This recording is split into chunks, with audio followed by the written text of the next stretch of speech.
अस्सलाम वालेकुम व्यूवर्स, आज की इस वीडियो में हम बात करने जा रहे हैं ड्रामा सीरियल अर्तुगरुल गाजी के सीज़न 2 की एपिसोड नंबर 35 के बारे में। इब्नुल अरबी तैमूर को बचाने की बहुत कोशिश करते हैं। वो अल्लाह से दुआ करते हैं, है मेरे मालिक, अपने नाम अल शाफी के तफ़ैल हमें इसका इलाज अता कर। या अल्लाह, सुलेमान शाह के बेटे अर्तुगरुल जो जुल्म के खिलाफ खड़ा हुआ है, उसकी आज़ादी के लिए हमारी मदद कर। इतने में तैमूर को होश आ जाता है और वो तबीब इब्नुल अरबी से कहता है कि शुक्र है अल्लाह का, ये बच गए हैं। इसके बाद इब्नुल अरबी भी अल्लाह ताला का शुक्र अदा करते हैं। उधर हाइमा खातून की हालत संभलने का नाम नहीं लेती। सलजान खातून उनकी देखभाल कर रही होती हैं। हाइमा खातून को अचानक होश आ जाता है। हाइमा खातून अपनी आंखें खोलने के बाद ही अर्तुगरुल का नाम लेती हैं और कहती हैं कि अर्तुगरुल कहाँ है। गंदोगदू जवाब देते हुए कहता है कि अम्मी जान, अर्तुगरुल भाई बिल्कुल ठीक हैं। गंदोगदू अपनी वालदा से कहते हैं कि अम्मी जान, अब आपकी तबीयत कैसी है। हाइमा खातून कहती हैं कि बेहतर हूँ, काफी बेहतर। इसके बाद गंदोगदू सलजान से कहता है कि मैं तुम्हारे साथ सख्ती से पेश आया, मैंने तुमसे गुस्से से बात की, मैंने तुम्हारे हकूक को सबके सामने नजर अंदाज किया, मैंने तुम्हें इन हाथों से मारा जिन्हें हो टूट जाना चाहिए। मैं इन सब गलतियों पर माफी मांगता हूँ। जिसके बाद सलजान कहती है कि आपके कंधों पर दिन ब दिन बहुत बढ़ रहा है, हम सबको सुकून और खुशी से रहने का हक है और आप इसके सबसे ज्यादा हकदार हैं। मैं जानती हूँ कि वो भी होगा इंशाअल्लाह। गंदोगदू सलजान से दूसरी शादी की बात करता है और उससे कहता है कि सलजान, मैं दूसरी शादी करना चाहता हूँ। अगर तुमको ये कबूल है तो ठीक है, लेकिन अगर तुम इस पर राजी नहीं, मैं तुम्हें तलाक दे दूंगा। इस बारे में सोच लो, जल्दी से अपना जहन बना लो। ये कहकर वो वहाँ से चला जाता है और सलजान रोना शुरू कर देती है। और जब गंदोगदू बाहर आता है तो अर्तुगरुल से कहता है कि भाई अभी आप सोए नहीं। गंदोगदू अपने भाई से मजीद कहता है कि कल जिरगे में मेरे भाई की मौत का मुतालबा किया जाएगा। इस बात पर अर्तुगरुल अपने भाई से कहता है कि इस बात को छोड़ें, आपकी बात करते हैं, बैठ जाइए। गंदोगदू अपने भाई को सलजान से दूसरी शादी के बारे में की गई बात के बारे में बताता है। गंदोगदू अर्तुगरुल से मजीद कहता है, मैंने उससे कहा है कि अगर तुम राजी हो तो मेरे साथ रह सकती हो, अगर नहीं तो मैं तुम्हें तलाक दे दूंगा। जिस पर अर्तुगरुल कहता है तो उन्होंने क्या कहा। गंदोगदू मजीद कहता है कि ये हम कौन सी बातें लेकर बैठ गए हैं। अर्तुगरुल कहता है कि बड़े भाई, कि अल्लाह ने जो तकदीर में लिख दिया वही होगा। अर्तुगरुल अपने भाई से पूछता है कि क्या कोई है जो आपको अच्छी लगती हो। कौन? गुंचागुल। गंदोगदू कहता है कि तुम्हें कैसे पता। अर्तुगरुल आगे से कहता है कि मैं उसी वक्त समझ गया था जब आप भाभी से बात कर रहे थे। अर्तुगरुल अपने बड़े भाई को समझाते हुए कहता है कि भाई, आप भाभी को तलाक मत दें।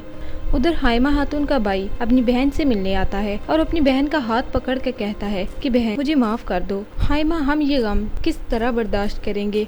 हाइमा, हमसे जिंदगी में क्या गलती हुई। हाइमा खातून कहती हैं कि मेरा बेटा कातिल नहीं है। सबसे पहली बात, एक बहादुर आदमी का खून करने, वो भी जो इसके अपने खून और खानदान का हो, इसके बजाय वो खुद 1000 दफा मरने को फकीयत देगा। क्या आप अपने भांजे को नहीं जानते? गद्दार को चाबिश को मार कर अपनी जिंदगी दाव पर लगाई, वो अपनी जान खतरे में डालकर कबीले में वापस आया। क्या आपने कभी नहीं सोचा कि क्यों? हाइमा का भाई कहता है कि हाइमा, मैं जानता हूँ। और इसके बाद वो अर्तुगरुल के पास जाते हैं और उससे कहते हैं कि क्या तुमने मेरे बेटे को मारा है? अर्तुगरुल अपने मामू से कहता है कि मामू, आप क्या जानना चाहते हैं? क्या आप कराबिक के पीछे छुपे राज को जानना चाहते हैं, जो किसी साजिश के तहत मुझे मारना चाहता है? कराबिक जो पहले नयान के साथ खाने में शरीक था और अब आपके हैमे में बतौर मेहमान आया है। मैंने आपको कुचाबिश जो कबीले में फितना फैला रहा था उसका सर दिया और इसकी कीमत अम्मी जान ने चुकाई। अब आप चाहते हैं कि मैं माफी की भीख मांगूं। और उधर हाइमा खातून की हालत अचानक खराब हो जाती है। सलजान और गोपची भागते हुए हाइमा खातून के पास आते हैं। गंदोगदू अपनी माँ से कहता है कि मैं अपने भाई को हरगिज इन काफरों के हवाले नहीं करूँगा। अम्मी जान, आप हमें छोड़कर मत जाइएगा। और हाइमा खातून अपने ख्वाब में सुलेमान शाह को देखती हैं और वो सुलेमान शाह को कह रही होती हैं कि मैं तैयार हूँ। जिस पर सुलेमान शाह कहते हैं कि हम सब इस दुनिया में एक मुसाफिर हैं और एक न एक दिन हर किसी को इस दुनिया से जाना है, लेकिन हमारी हर कबीले की औरत को मजबूत होना है। उठो हाइमा, इस दर्द को अपने बच्चों की तरह सीने से लगा लो।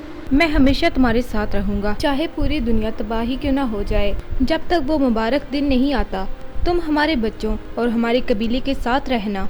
अंधेरा जो पूरी दुनिया में छा चुका है, इसको रोशनी में इसी घर से तब्दील किया जाएगा। इतने में हाइमा खातून को होश आ जाता है और जब गंदोगदू बाहर जाता है तो वहाँ एक सिपाही को तीर लगते हुए देखता है। इस तरह वो सबको आवाज देता है कि कबीले पर हमला हो गया है, जिस पर कबीले की तमाम खवातीन भी अपनी तलवारें कमान से निकाल लेती हैं। हर तरफ शोरगुल और कत्लो गारत होती है। अर्तुगरुल पर भी मंगोलों का सिपाही हमला कर देता है, लेकिन अर्तुगरुल उसे मार देता है। और जब अर्तुगरुल के मामू पर मंगोलों के सिपाही हमला करने ही लगते हैं तो अर्तुगरुल आगे आकर उनकी जान बचा लेता है और दुश्मनों से बहादुरी से लड़ता है। इस सब अफरा तफरी के बाद गंदोगदू और अर्तुगरुल अपनी वालदा के पास भागते हुए आते हैं।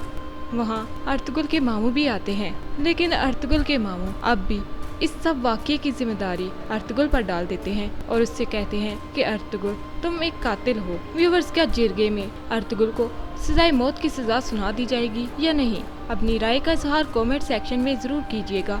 अगर आपको हमारा ये रिव्यू पसंद आया हो तो इस वीडियो को लाइक और इस चैनल को सब्सक्राइब करना ना भूलें